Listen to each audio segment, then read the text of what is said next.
నమస్తే, welcome to our channel.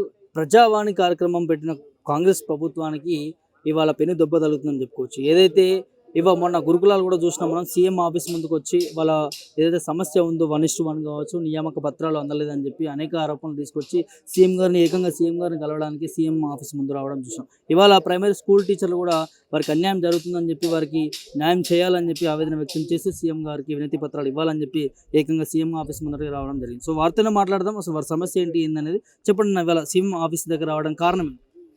మేము రాష్ట్రంలో మరి ప్రతి గ్రామంలో ఉన్నటువంటి ప్రాథమిక పాఠశాలలో పనిచేస్తున్న హెచ్జిటీస్ అనబడే ప్రైమరీ స్కూల్ టీచర్స్. హెచ్జిటి అంటే మరొకటో, ప్రైమరీ స్కూల్ టీచర్ అంటే వేరే కాదు. ప్రతి గ్రామంలో ఒక ప్రాథమిక పాఠశాల ఉంది, అందులో పనిచేస్తున్నది కూడా మేమే. సో రాష్ట్రంలో సుమారుగా విద్యాశాఖలో అత్యధిక సంఖ్యలో ఉన్న క్యాడర్ కూడా మాదే. ప్రతి సంఘంలో కూడా అత్యధిక సంఖ్యలో ఉండి సంఘానికి వెన్నుదన్నుగా ఉంటూ సంఘాలను నడిపించడంలో, అదేవిధంగా సంఘాలకు ఆర్థికంగా సభ్యత్వాల పరంగా వెన్నుదన్నుగా ఉండేది కూడా మేమే. కానీ నేడు రాష్ట్రంలో జరుగుతున్నటువంటి మరి బదిలీలు పదోన్నతుల లోపల మాకు తీవ్రమైనటువంటి అన్యాయం జరుగుతుంది. ఎలా అంటే స్కూల్ అసిస్టెంట్ తెలుగు, హిందీ, అదేవిధంగా పీడీ పోస్టులకు ఎన్నో ఏళ్ళుగా గతం నుంచి కూడా చాలా ఏళ్ళ నుంచి కూడా హెచ్జిటీలము, అదేవిధంగా ఆల్రెడీ పనిచేస్తున్న భాషా పండితులు, వ్యాయామ ఉపాధ్యాయులం అందరం కూడా అర్హులమే. గతంలో కూడా జీవో నంబర్ 11, 12 ప్రకారము అందరము కలిసి కామన్ సీనియారిటీ ద్వారా పదోన్నతులు తీసుకున్న వాళ్ళమే. కానీ ఉపాధ్యాయ ఎమ్మెల్సీ ఓటు హక్కు ఉందనే ఒకే ఒక కారణంతో ఈరోజు అర్హులైనటువంటి ఎన్సిటిఈ నిబంధనలు, ఎన్సిటిఈ అంటే national council of teacher education, ఇది కేంద్ర ప్రభుత్వ సంస్థ, వాళ్ళు నిర్దేశించినటువంటి అర్హతలు ఉన్నటువంటి ఆల్రెడీ సర్వీస్ రూల్స్లో ఉన్నటువంటి హెచ్జిటి ఉపాధ్యాయులను కాదని కేవలం భాషా పండితులు, వ్యాయామ ఉపాధ్యాయులకు టీచర్ ఎమ్మెల్సీ ఓటు హక్కు ఉంది, ప్రాథమిక స్థాయి ఉపాధ్యాయులకు టీచర్ ఎమ్మెల్సీ ఓటు హక్కు లేదు అనే ఒకే ఒక కారణంతో మరి రాష్ట్రంలో ఉన్నటువంటి అన్ని సంఘాలు, ఎమ్మెల్సీలు ప్రభుత్వాన్ని, గౌరవ ముఖ్యమంత్రి గారిని తప్పుదో పట్టిస్తూ మరి ఈరోజు అత్యధిక సంఖ్యలో ఉన్నటువంటి సెకండరీ గ్రేడ్ ఉపాధ్యాయులకు అన్యాయం జరిగే విధంగా మేము గతంలో ఉన్నదే అడుగుతున్నాం. గొంతెమ్మ కోరికలు అడగడం లేదు. గతంలో కామన్ సీనియారిటీ ద్వారానే తీసుకున్నాం. మేము లేని హక్కులు లేని కొత్తగా సృష్టించి అడగడం లేదు. సో గతంలో తీసుకున్న దాని ప్రకారమే అడుగుతున్నాం. ఎన్సిటి నిబంధనలు కూడా అదే చెప్తున్నాయి. గత 6-7 సంవత్సరాల నుంచి మేము హైకోర్టులో వివిధ స్థాయిల్లో న్యాయస్థానాలు కూడా ఆశ్రయించడం జరిగింది.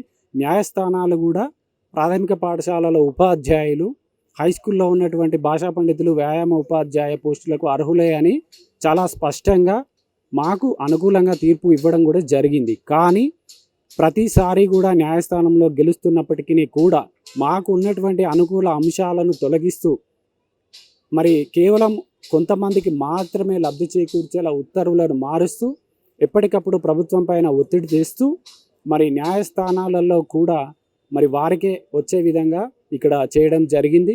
మరి ఈ విషయం గౌరవ ముఖ్యమంత్రి గారికి మరి తెలిసి జరుగుతుందా, తెలియక జరుగుతుందా అనేది మరి మాకు తెలియదు. కాబట్టి నేరుగా ముఖ్యమంత్రి గారిని కలిసి మరి రాష్ట్రంలో ఉన్న 60,000 మంది ఉపాధ్యాయులకు జరుగుతున్నటువంటి అన్యాయాన్ని వివరించడానికి, మరి ప్రజాప్రభుత్వంలో వారు ప్రజాస్వామ్యయుతంగా అందరికీ అందుబాటులో ఉంటూ పాలన కొనసాగిస్తున్నారు కాబట్టి మాకు సీఎం గారు అపాయింట్మెంట్ ఇస్తారనే ఉద్దేశంతో మరి ఇక్కడ నేరుగా వారిని కలవడానికి రావడం జరిగింది.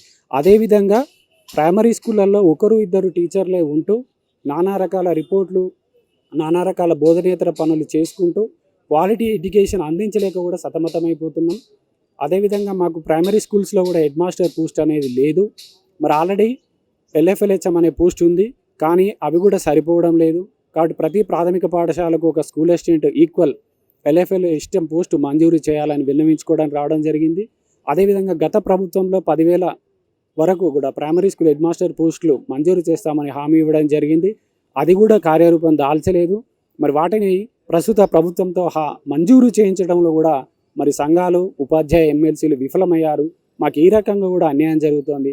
అదేవిధంగా ఒక్కొక్క హెచ్జిటి సుమారుగా 25 ఏళ్ళు, 30 ఏళ్ళు ప్రాథమిక పాఠశాలల్లో పనిచేస్తూ ఎలాంటి పదోన్నతులు లేకుండా పదవి విరమణ చెందిన వారు కూడా ఉన్నారు. ఇప్పటికీ కూడా 25 సంవత్సరాలకు పైబడినా కూడా మరి ఎలాంటి పదోన్నతులకు నోచుకొని వారు వేలాది మంది ప్రాథమిక పాఠశాలల ఉపాధ్యాయులు ఉన్నారు. కాబట్టి మరి కేవలం భాషా పండితులు వ్యాయామ ఉపాధ్యాయులకే పదోన్నతులు రావడం లేదు అనే ఒక భ్రమను కల్పించి మరి వేలాది మంది ఎస్జిటీలకు మరి ప్రమోషన్లు వస్తున్నాయి, వాళ్లకు రకరకాల అవకాశాలు ఉన్నాయని మభ్యపెడుతూ మరి వేలాది కుటుంబాలను మరి దూరం చేయడం జరిగింది. కాబట్టి మా ఆవేదన ఏ సంఘం పట్టించుకోవడం లేదు, ఏ ఉపాధ్యాయ ఎమ్మెల్సీ పట్టించుకోవడం లేదు. కాబట్టి నేరుగా ప్రభుత్వానికి, గౌరవ ముఖ్యమంత్రి గారికి, ఎందుకంటే విద్యాశాఖ ఇంకెవరికి అప్పగించలేదు, వారి వద్దే ఉంది. కాబట్టి అదేవిధంగా రెండు రకాలుగా ముఖ్యమంత్రి గారికి, విద్యాశాఖ మంత్రి గారికి వివరించినట్టు ఉంటుందనే ఒక సదుద్దేశంతో ఇక్కడికి రావడం జరిగింది. కాబట్టి ఇక్కడైనా ముఖ్యమంత్రి గారు 60,000 కుటుంబాల అభిమానాన్ని చూరగొంటారా, మరి కేవలం మరి ఉపాధ్యాయ ఎమ్మెల్సీ ఓట్ల వైపు ఉంటారా అనేది మరి వారు అర్థం చేసుకొని ఒక విశాల హృదయంతో మా ఎస్జిటి క్యాడర్కు న్యాయం చేస్తారని ఆశిస్తున్నాం.